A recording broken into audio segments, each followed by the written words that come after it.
Hey, Tyler, look at this. This is CNN. They're talking about it's a shortage of nurses. Now, I don't trust CNN and stuff like that. So I'm gonna ask you, since you're taking up nursing, is it true? Well, I actually just did a research on this, and there are a couple of factors that could contribute to a shortage, such as a faculty shortage, the poor image, and there's a couple of other things. Poor image. You gotta get on poor image. Do you mean like being a male nurse? Yes, the stereotypes of a male nurse, like nursing is seen as primarily a feminine job, something that a woman would do, and that deteriorates a lot of males from going into this field. Like, I told my little cousin I was going to be a nurse, and he actually laughed in my face. This is a poor image of it. I don't necessarily say I'm agreeing with it. That's funny to hear, but that's funny, like a male nurse, you think like, oh, I'm going to be a trainer or something like that. But so what, back to the shortest, how can I say this, what attributes to that? Like, what's like the biggest thing about that? I would say the faculty shortage, because it's not that we can't find people that want to become nurses, but we can't find people that are actually willing to teach it. Like, in order to be able to teach nursing, you got to have a master's in nursing.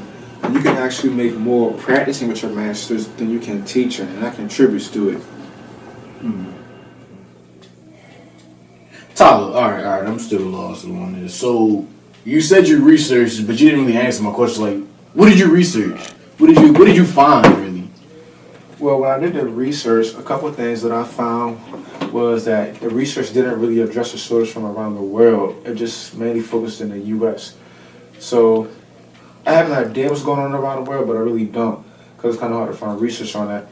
And the second thing that I noticed was they didn't really talk about other ways you become certified as an RN. What ways? Well, an old way that they used to do was hospital diploma-based programs, where you don't have to go to a college campus. You go to a hospital and get your experience from that. It's kind of like, basically you're getting experience straight in the field, straight from the jump. You're jumping in, hands deep, hands dirty, all that.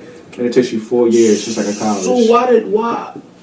I understand sometimes you have to read and study your terminology, but wouldn't it seem better to actually be in the hospital getting to see these things in action? So why are they cutting the diploma-based program? Why are they doing that?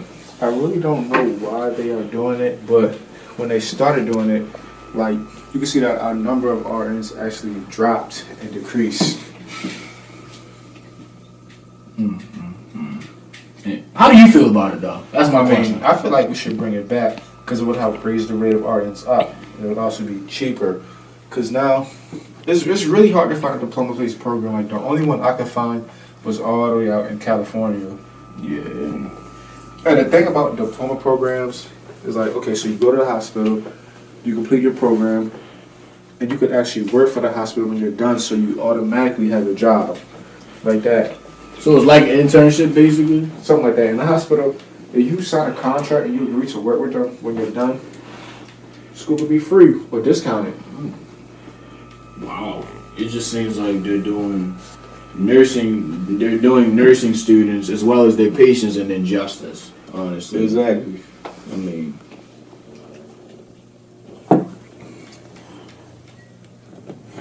not yet. Alright, so how would a person that's not in the nursing major, how would I get involved? What would I research? What could I research? Research on the nursing shortage? Yeah.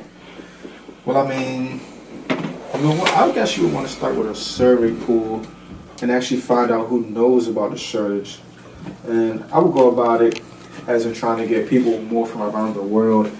And, not just surveying nurses, but doctors, practitioners, people that actually work with nurses or involved with nurses, and then even go out and survey everyday regular people to see how much of the general public is aware. Then you could break it down into categories such as you got the doctors, nurses, the regular people. You break it down by countries, regions, states for the United States, stuff like that. Okay. Yeah, it seems important because instead of just asking nurses, I should be able to ask people that, work with the nurses, like you said, doctors, surgeon generals, and whatnot, and be able to ask people like that. So we ask everybody because everybody might not be aware that there actually is a shortage. It might be, and it might actually be spreading awareness, not even without even knowing it.